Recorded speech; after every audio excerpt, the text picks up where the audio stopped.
Esta es Caracas en 1953, expresión de un país donde la vida social se desenvuelve dentro del más cauteloso silencio.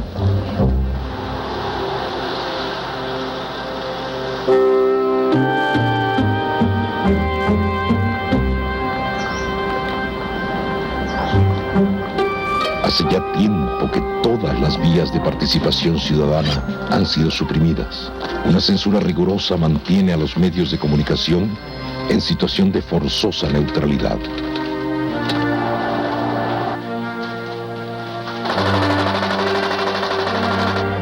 Las organizaciones políticas independientes han dejado de tener existencia legal.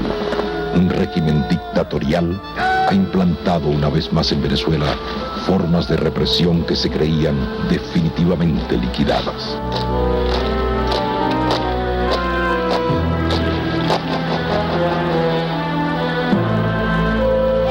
Sin embargo, el 15 de septiembre de ese año, una noticia inesperada trastorna la aparente normalidad del país. La noticia, murió el general Medina.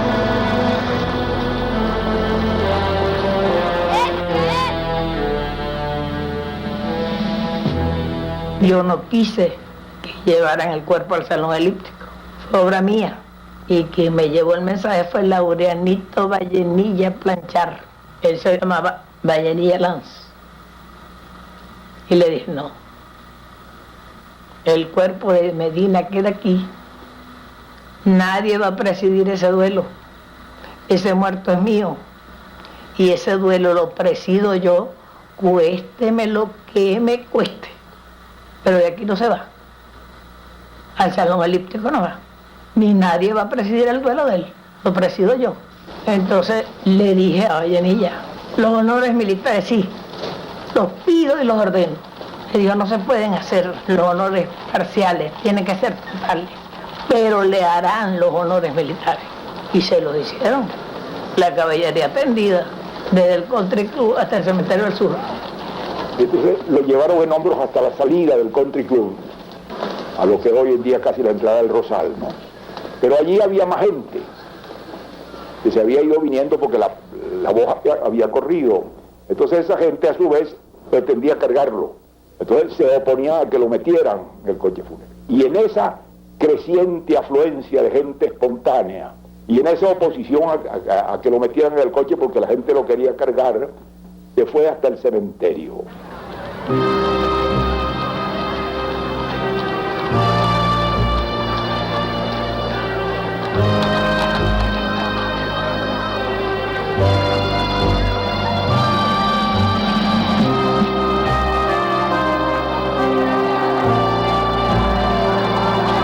En ese trayecto, media Caracas, la Caracas popular, se volcó a la calle.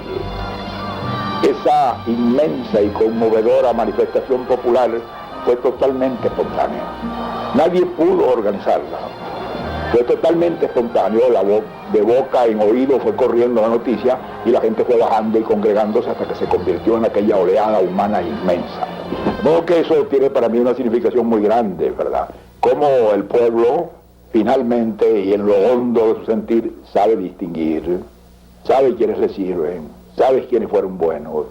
Y cada vez que hace una manifestación de esta clase no solamente exalta a un hombre, sino condena también a otros. ¿Qué había hecho este hombre para ganarse la gratitud del pueblo? ¿Cómo definir la personalidad de Isaías Medina Angarita, quien al transformar la manera de gobernar en Venezuela deja una huella profunda en el afecto de sus compatriotas?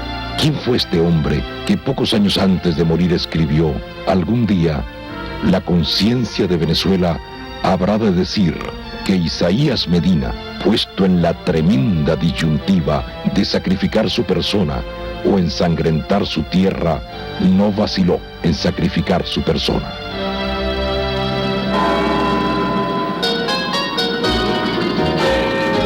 San Cristóbal, la ciudad más importante de los Andes venezolanos, es el centro de la vida económica del país.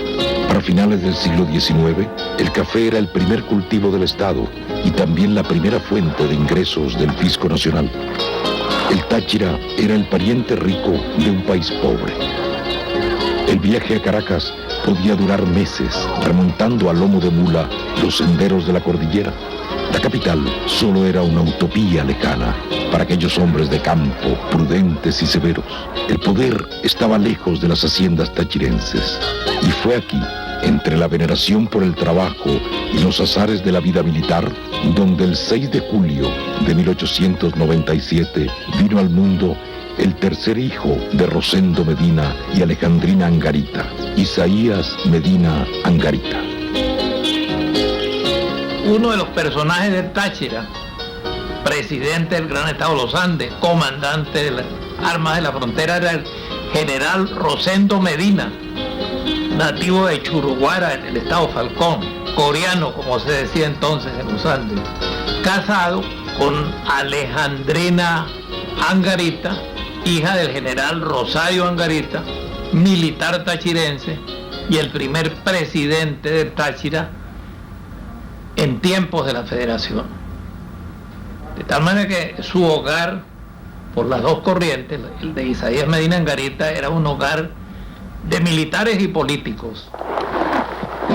Cuando Isaías tiene apenas 2 años, Cipriano Castro, al frente de 60 hombres, invade el país desde la cercana Colombia. Entra como caudillo triunfador a Caracas, y es así como los Andes pasan a ejercer un papel preponderante en la conducción política y militar del país.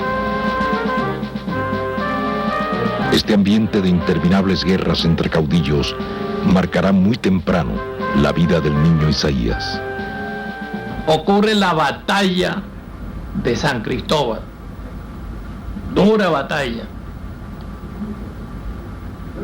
En esa batalla, entre el gobierno encabezada por Celestino Castro, hermano de Cipriano Castro, y las fuerzas colombianas que encabeza Rangel Garriga, Rosendo Medina sale de su casa y se pone a las órdenes de Celestino Castro para defender, enfrentarse a la invasión que viene de Colombia. En esa batalla muere, en plena batalla, un balazo da con la vida de Rosendo Medina. Queda la familia en dolorosas condiciones económicas.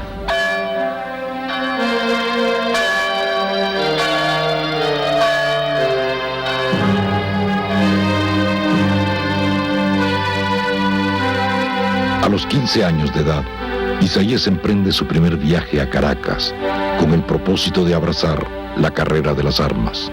El viaje lo lleva a las aulas de la Academia Militar, porque ya en el gobierno del general Gómez, la carrera militar es una profesión que se estudia en Caracas. Y así como el joven Medina viene de los Andes, otros jóvenes, que son sus compañeros de curso, proceden de las distintas regiones del país, dando lugar a una diversidad de acentos, costumbres y fisonomías que forman un retrato vivo de Venezuela.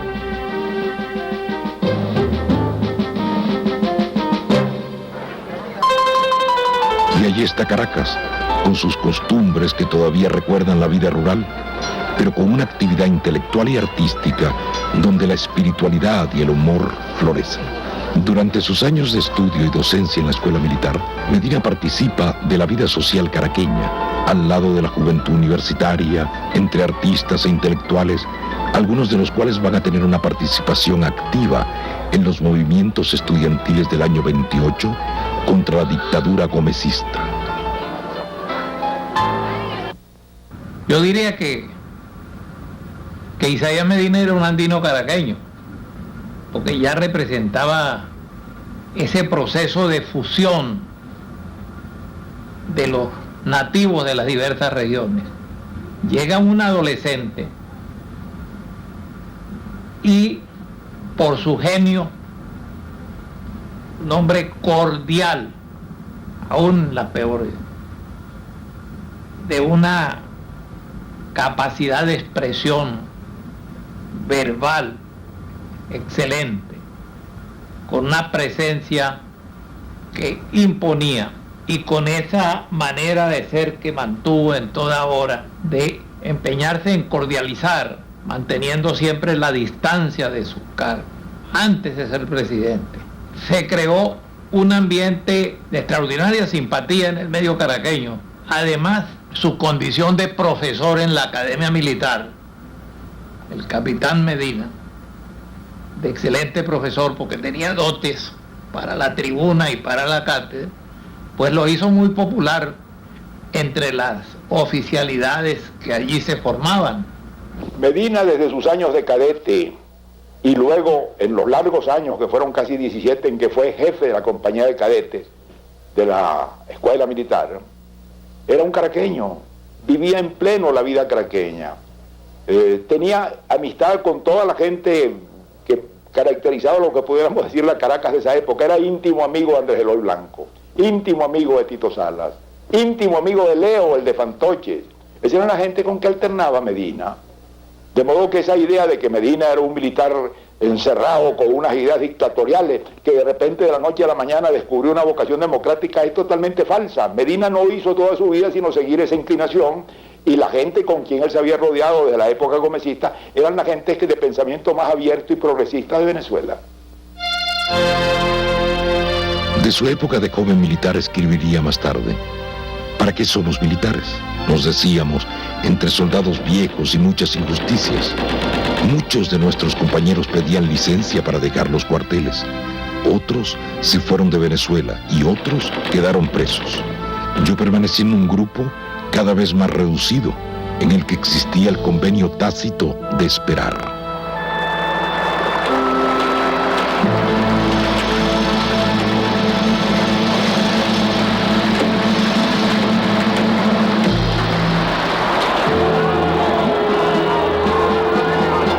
En 1935 muere el dictador Juan Vicente Gómez, y por primera vez en muchos años el pueblo está en la calle. Pero el retorno de las libertades y derechos constitucionales ha de ser forzosamente lento y cauteloso. Con la ascensión del general López Contreras al poder, se inicia un periodo de ordenamiento y de progreso. El entonces coronel Isaías Medina, director de la Academia Militar, pasa a integrar el nuevo gobierno como ministro de Guerra y Marina, posición que señala el inicio de su participación en la vida política venezolana durante un periodo de transición particularmente tenso y conflictivo. El lema de calma y cordura expresa el llamado del lopecismo a emprender una evolución gradual y coherente que conduzca hacia la democracia plena. En estas condiciones, el presidente López Contreras lleva a cabo una acción sin precedentes en la vida institucional venezolana. Reduce el periodo presidencial de 7 a 5 años y, siguiendo la Constitución vigente para el momento, hace un llamado a elecciones. Varios candidatos presidenciales se presentan ante el Congreso, entre ellos Rómulo Gallegos e Isaías Medina Angarita.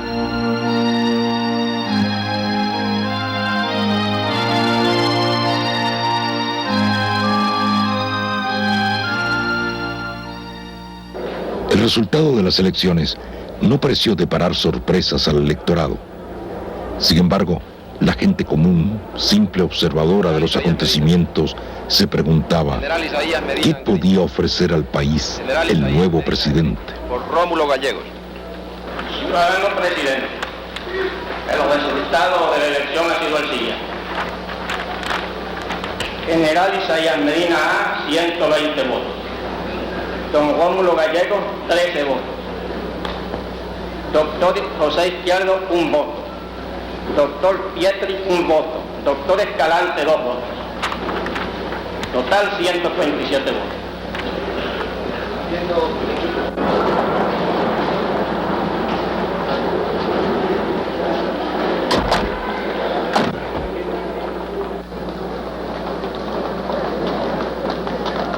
A los 43 años, el entonces general de brigada, Isaías Medina Angarita, asume lo que será la mayor responsabilidad de su vida: la presidencia de la República de Venezuela.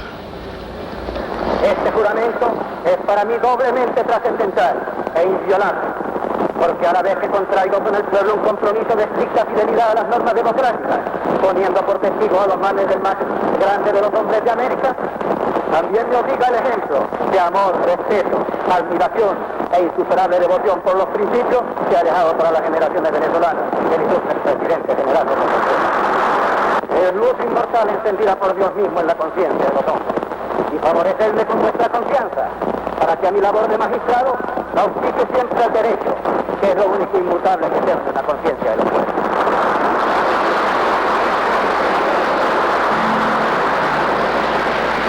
El 28 de abril del año 41 fue electo presidente. El 30 de abril nos casamos. Salimos de luna de miel a San Juan de los Morros, cuya luna de miel, bueno, eso era entrar y salir de gente.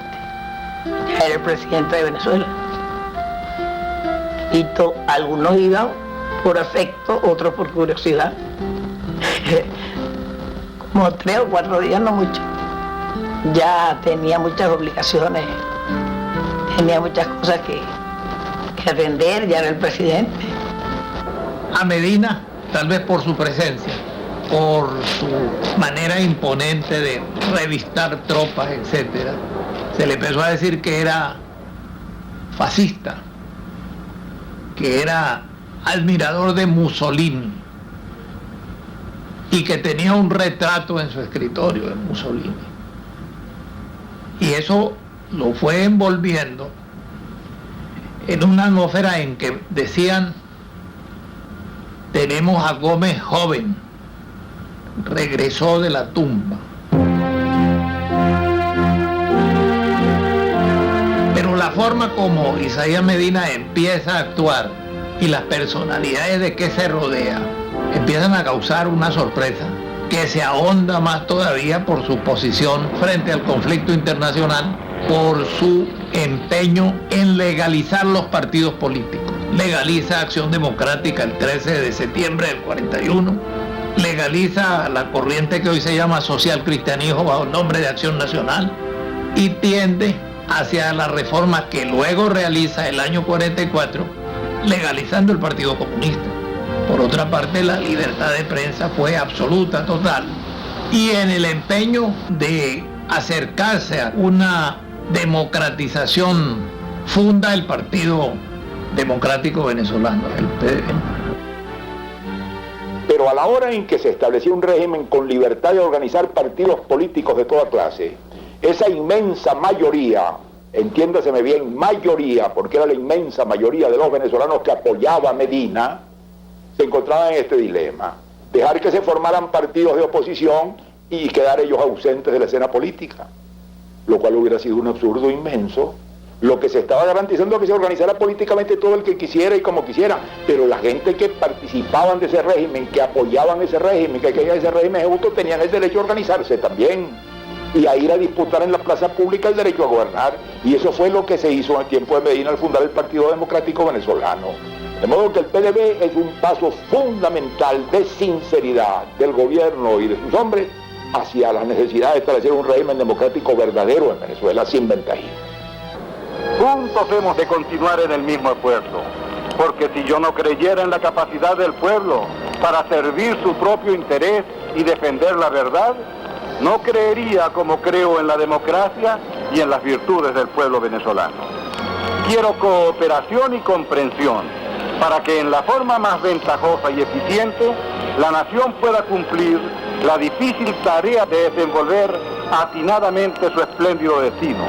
Pero no pretendo con ello esquivar la crítica, ni enmudecer las bocas que pretendan aportar verdades al diario debate en el que se juega y se define el interés general de la República, porque este es derecho garantizado por nuestra ley fundamental, que a todos nos pertenece, y con su libre ejercicio se ilustra la opinión y se fortalecen los órganos del régimen representativo, y porque en el tribunal inapelable de la conciencia pública siempre ha de prevalecer la verdad sobre el error.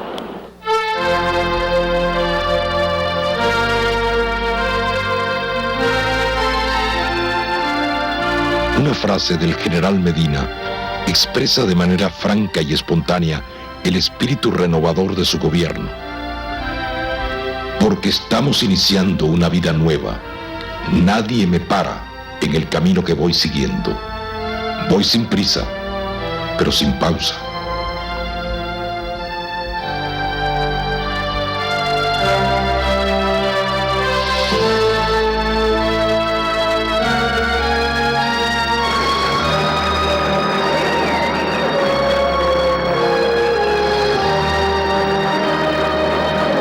La acción de su gobierno, desde los primeros momentos, está dirigida de una manera constante a establecer las bases sociales de una auténtica democracia.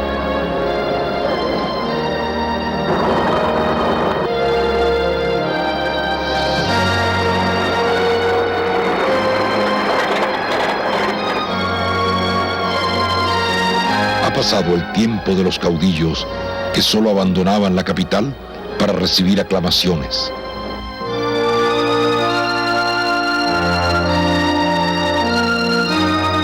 Los viajes de Medina por el interior del país son giras de trabajo para inspeccionar obras y tomar contacto directo con la gente y con sus problemas.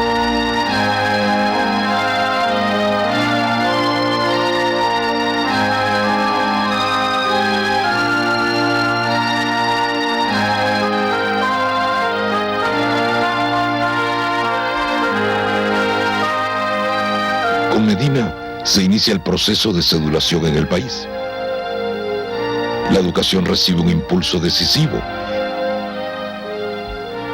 La escuela rural comienza a hacerse realidad. En 1942 crea el Seguro Social, que va a extenderse por todo el país.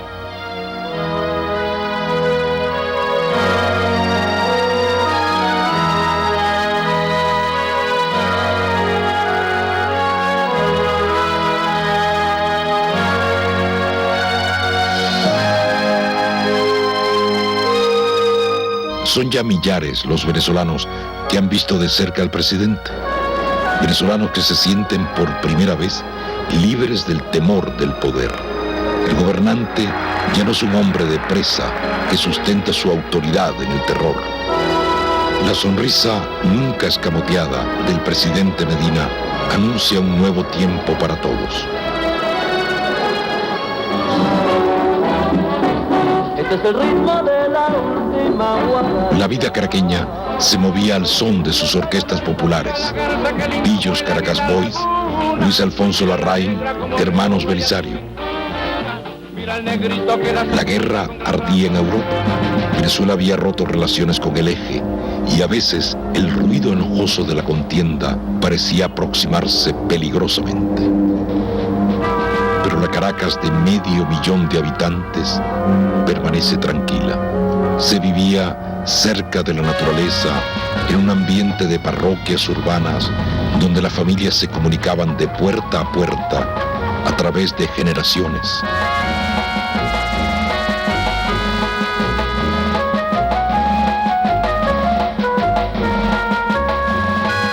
Yo iba al cine con la Medina sola, sin escolta.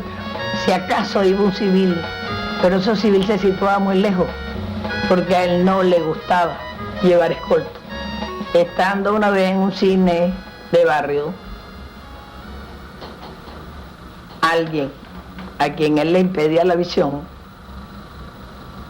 porque era un hombre muy corpulento,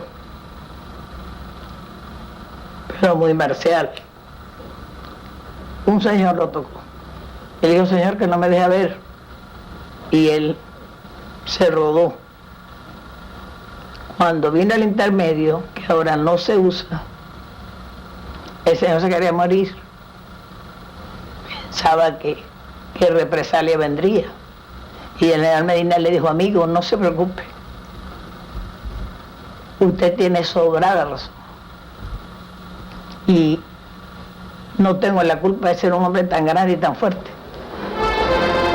El 25 de julio de 1942, El Silencio, zona de tolerancia en pleno centro de la ciudad, recibe de manos del presidente el primer piquetazo que va a dar lugar a una obra de renovación urbana sin precedentes. Las obras de reurbanización del Silencio, encomendada al Banco Obrero, Prosigue con toda rapidez, avanzada la demolición de los inmuebles de la zona destinada a esta gran iniciativa, se dio comienzo a la construcción del gran bloque frente a la Plaza Bermúdez, que será terminado dentro del semestre en curso.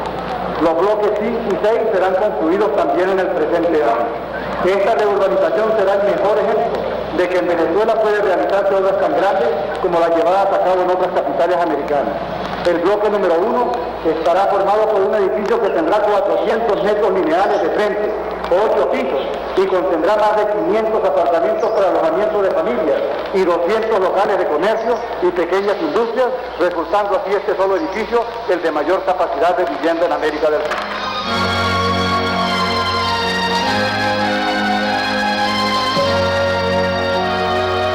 Desde luego que fue muy importante la reurbanización del Silencio, porque eso correspondía a una idea que desgraciadamente ya no tiene razón de ser, de que Caracas fuera una ciudad, y fuera una ciudad moderna, y fuera una ciudad construida de acuerdo con un plan, que era originalmente el plan de Rotival del año 36. De modo que el Silencio era la primera etapa de construcción de la ciudad moderna que debió ser Caracas, cosa que después se tiró por la ventana y lo que surgió fue esta inmensa ranchería en medio de la cual tratamos de sobrevivir. Medina es el hombre que crea el seguro social obligatorio en Venezuela. Eso es bastante más importante que la organización del Silencio. Y Medina es el hombre que hace la primera y más completa ley de reforma agraria que se ha hecho en el país. No se había hecho nunca ninguna antes. El 18 de octubre la archivó y Venezuela se pasó 17 años sin ley agraria hasta que salió esta ley demagógica que lo que ha servido es para despoblar el campo. La necesidad de estudiar e iniciar una reforma agraria que significara justicia y prosperidad económica para todas las clases sociales vinculadas a la agricultura ha sido comprendida y deseada por la nación entera. El gobierno está ansioso de encontrar los medios adecuados para que la tierra aumente su productividad y para que con ella se establezcan relaciones más justas entre los factores de la producción en el campo y para que el nivel de vida del campesino venezolano sea índice ufano del progreso de la patria, sin que sea necesario para ello dañar ningún interés legítimo. Medina es el hombre que hace la reforma petrolera del año 43, que es la más grande operación nacionalista que Venezuela ha hecho con su petróleo, la más inteligente y la más amplia. Retribuyendo visitas que hicieran a Venezuela diferentes magistrados latinoamericanos, el presidente Medina emprende en julio del 43 una gira oficial por las naciones bolivarianas. Esta gira, además de asegurarle un efectivo respaldo continental, antes de su proyectada visita a Washington, estrechará cada vez más los vínculos entre las naciones bolivarianas. Lo acompañaron en este viaje tanto representantes del gobierno como de la oposición, destacando el diputado Andrés Eloy Blanco, vicepresidente de Acción Democrática.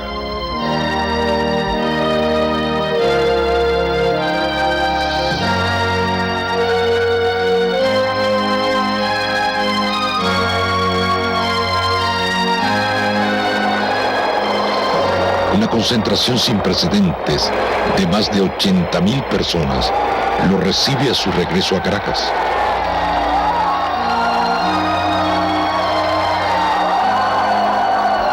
En el hipódromo del Paraíso, Medina se dirige a la multitud que lo respalda en su política.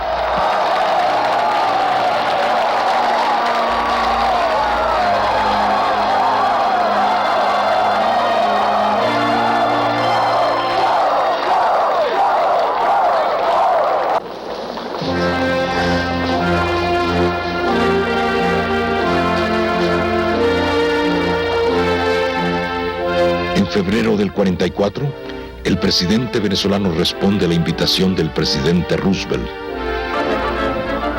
El presidente de la República de Venezuela, general Isaías Medina Angarita, llega a Washington en visita oficial a los Estados Unidos. A su llegada al aeropuerto, el presidente visitante es recibido por el secretario de Estado de los Estados Unidos, señor Cordell Hull, otros diplomáticos y distinguidas personalidades.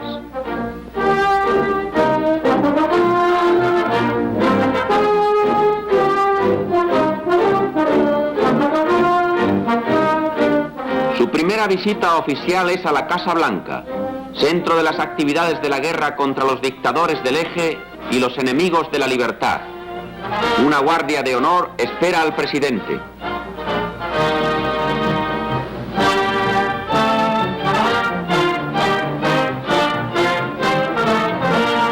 presidente de los Estados Unidos, señor Roosevelt, la señora de Roosevelt, el vicepresidente, señor Wallace, y ministros del gabinete dan la bienvenida oficial y solemne al presidente general Medina Angarita.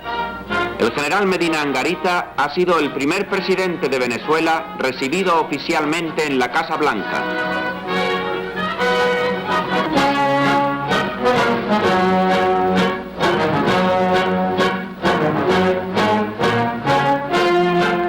El presidente Medina Angarita fue invitado a dirigir la palabra al Congreso de los Estados Unidos. Al ascender a la tribuna, el presidente de Venezuela es recibido con una gran salva de aplausos.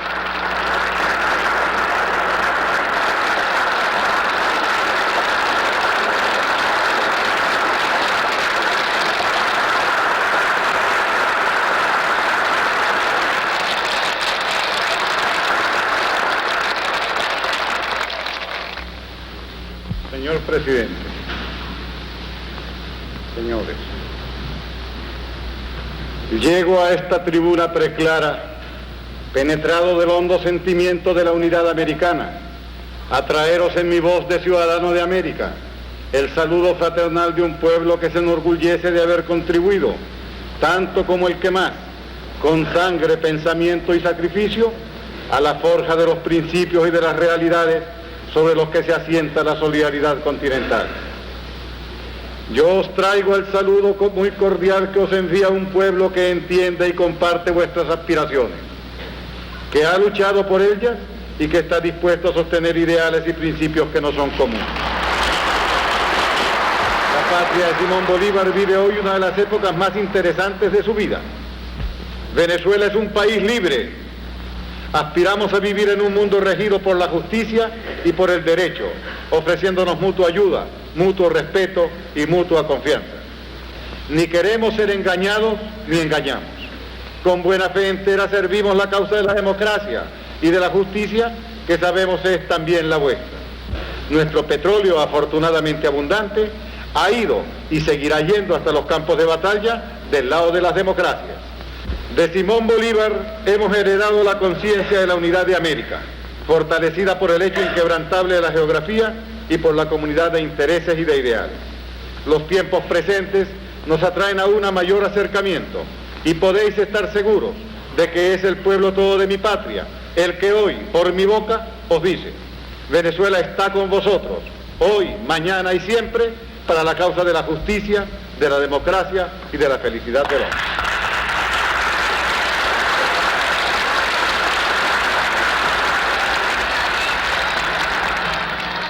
Luego, en la ciudad de Nueva York, Medina expuso su política de apertura nacionalista ante la Cámara de Comercio. El ejemplo de lo que hemos hecho con el petróleo debe ser tenido muy en cuenta por los hombres de empresa que deseen cooperar con su iniciativa al desarrollo material de Venezuela. Deben saber que no pueden contar con privilegios ni favores, pero deben saber igualmente que las empresas que inicien pueden contar con un tratamiento equitativo, con la protección de un régimen democrático estable y con la buena voluntad de toda una nación que sabe corresponder a quienes también de buena voluntad vienen a cooperar con ella para su progreso. El pueblo venezolano tiene autoridad para garantizar la seguridad y el progreso de toda empresa lícita establecida sobre bases de sana y mutua conveniencia. Un armonioso acoplamiento de vuestros capitales y técnicas con nuestros recursos materiales y con el trabajo de nuestros hombres sería una de las contribuciones más útiles de América al establecimiento de un mundo mejor en la posguerra. Una colaboración a base de igualdad, sin injustificados privilegios y con propósitos legítimos y limpios, podría abrir toda una nueva era de progreso para las Américas. Mi país está en condiciones de poder ofrecer su adhesión entusiasta a un plan de colaboración concebido sobre esas bases de equidad.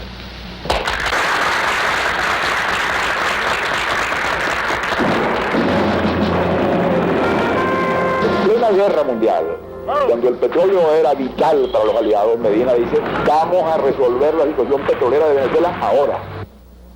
Y lo logra. Logra que los Estados Unidos y que los países aliados en la guerra reconozcan que Venezuela tiene derecho a que se revise eso, y se hace la memorable ley de 1943, por la cual las compañías petroleras renunciaron a todas las ventajas que tenían por las distintas leyes, se someten a una legislación universal e igual para todas ellas, que la somete a dos cosas a las que nunca habían estado sometidas: al imperio de las leyes impositivas de Venezuela. Venezuela no podía ponerle impuestos a las compañías petroleras porque ellas se regían por contratos de regalías y no le aplicaban la legislación nacional, y a la vigilancia y control del Estado. Eso significa que el gobierno de Venezuela podía, por medio de la ley de impuestos sobre la renta que creó Medina, subir la participación del Estado en el petróleo al nivel que creyera justo, y las compañías no podían ni toser.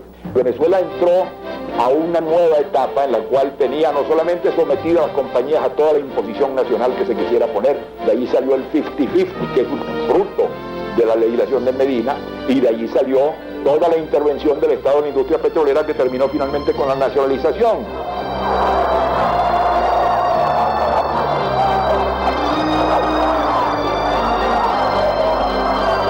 La política petrolera de Medina ya había recibido el respaldo total en la memorable concentración de enero del 43 en la Plaza de los Museos de los Caobos. Allí participaron miembros de todas las tendencias políticas y sindicales del país. Para Medina, una mayor participación de la riqueza petrolera no era suficiente ni segura para Venezuela. Consideraba que además de los programas petroleros, debía prestarse especial atención a la expansión de otros sectores de producción nacional. Desde el primer momento mi gobierno se ha venido esforzando por incrementar la producción nacional. Ese tiene que ser el propósito permanente de toda política económica bien encaminada. Necesitamos arraigar la riqueza transitoria que el auge de la explotación petrolera nos depara. Dejar de ser un país que vive principalmente del cambio de divisas petroleras por artículos importados, e incrementar por todos los medios una producción nacional vigorosa, diversificada y cimentada sobre bases económicamente sanas. Hasta hoy se han obtenido ciertamente resultados satisfactorios en este terreno, pero estos resultados no alcanzan todavía la extensión necesaria para que podamos decir que el país está aprovechando totalmente la favorable coyuntura que las circunstancias le deparan para incrementar su producción y asegurar su independencia económica. Es necesario dar un mayor impulso a este movimiento, transformarlo en una gran cruzada nacional, poner a su servicio todas las energías y las luces con que cuenta el país y llevar a feliz término, en corto plazo, la transformación económica que hemos iniciado. Isaías Medina preside un tiempo de conflictos por la aparición de nuevas clases sociales y económicas, de nueva mentalidad, de nuevas generaciones, representadas por el reclamo de los partidos, por el crecimiento de una nueva economía, que está representada inclusive en Eugenio Mendoza, que es no solamente ministro de Fomento de Medina, sino el líder de esos profundos cambios en la economía privada venezolana. Está por otro lado sin participar en el gobierno todos los que organizan las cámaras de comercio, las cámaras agrícolas, cámaras de industriales y todo ese conjunto que a lo largo de la década de los 50 y de los 60 van a ser los grandes directores de la economía nacional. Allí están ya presentes.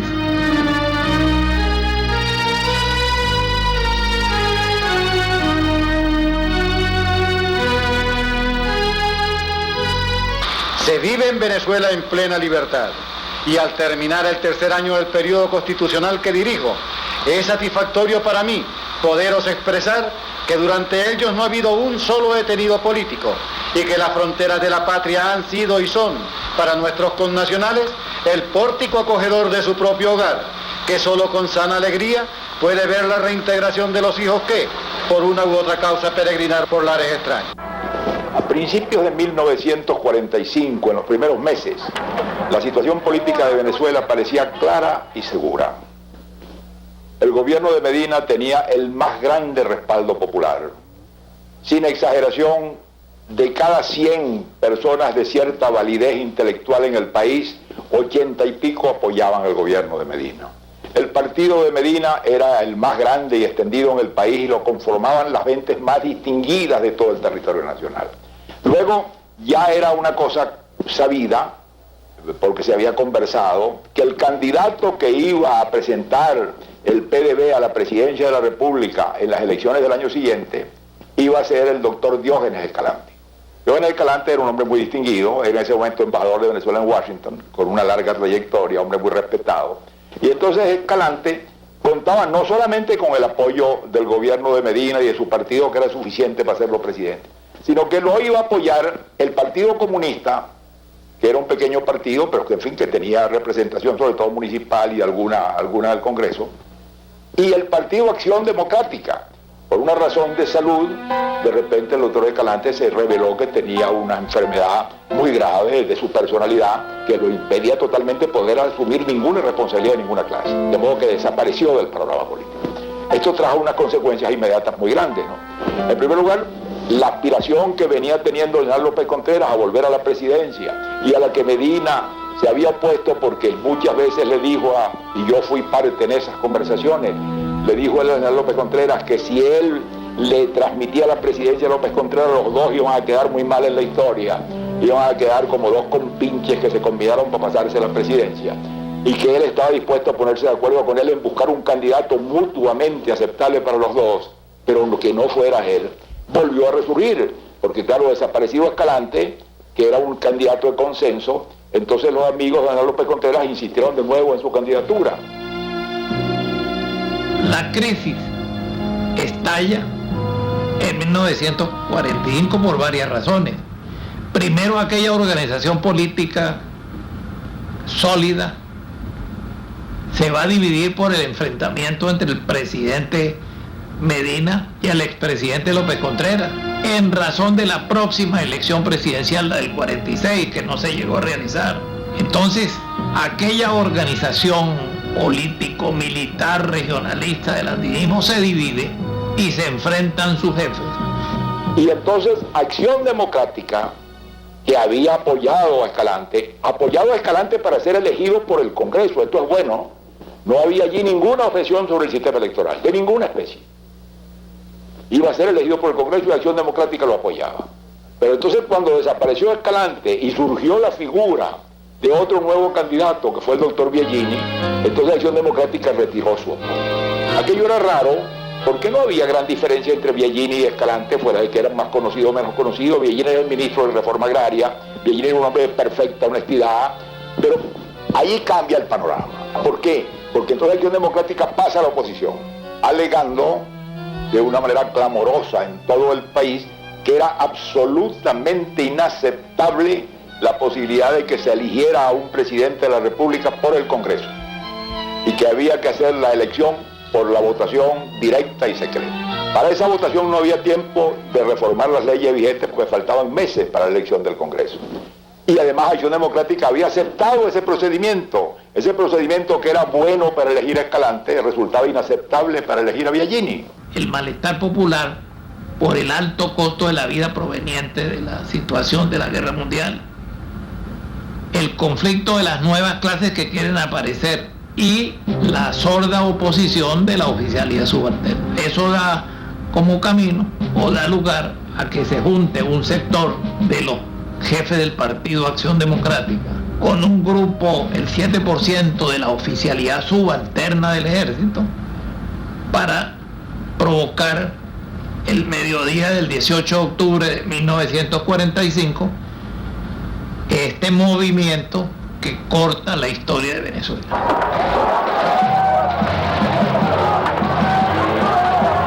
El alzamiento comenzó en la escuela militar y posteriormente los insurgentes se apoderaron del Palacio de Miraflores.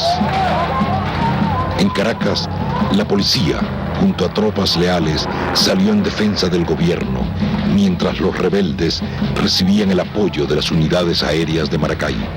La acción dejó varias centenas de muertos entre civiles y militares.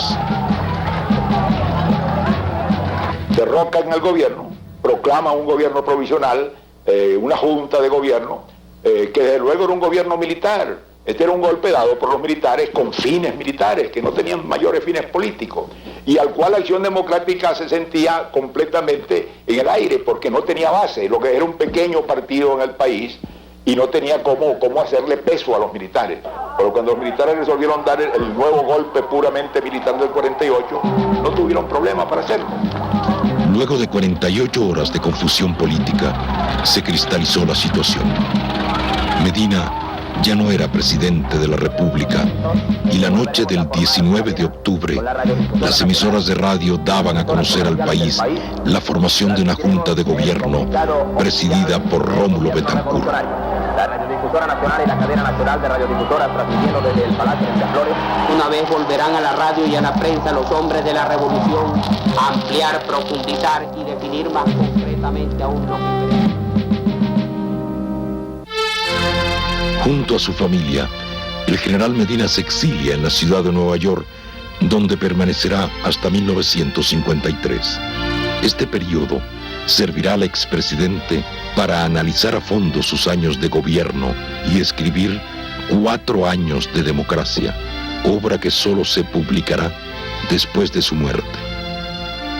Durante estos años son numerosas las voces que susurran en su presencia la posibilidad de conspirar y retomar el poder, pero una y otra vez la respuesta es la misma.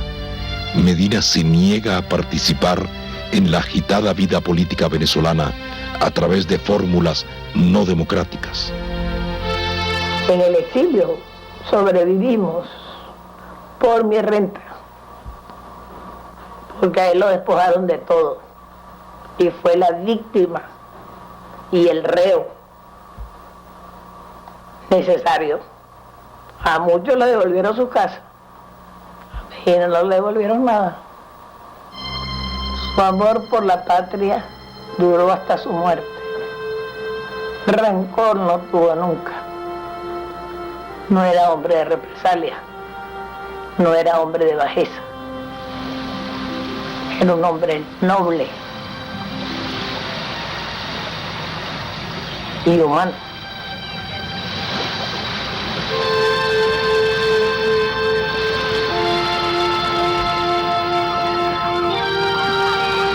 Sus amigos fletaron un avión para traerlo, lo dejaron venir a Venezuela porque sabían que venía a morirse, si no, no lo dejan entrar. Y al llegar, le dijo al enfermero, páreme. Al llegar al final, quiero pisar tierra venezolana.